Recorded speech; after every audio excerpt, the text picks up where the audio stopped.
Attenzione, annuncio di squalifica. L'atleta Andrea Di Cinzio è stato squalificato per falsa partenza. Partita la quinta batteria maschile categoria ragazzi, fra poco ai blocchi la sesta ed ultima in programma, prima di passare alle junior femmine.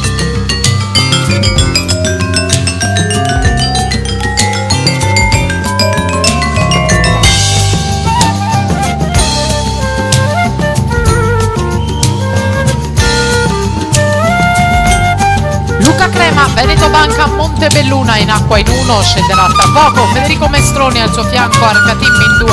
Corsia 3 ai blocchi, Juan José Bassan, Team Lombardia in 4, Giulio Boscaro, Blend in Veneto.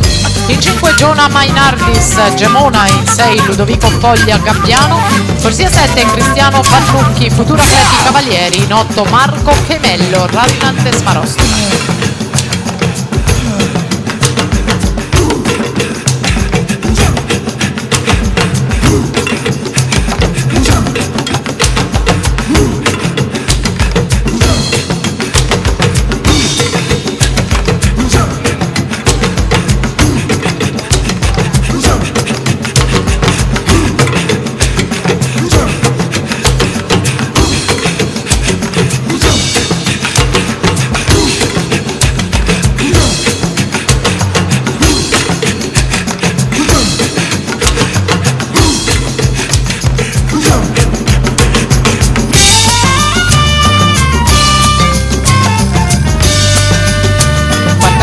Giulio Boscaro accreditato di 1,56,29, incalzato dal più giovane Giona Mainardis. Vediamo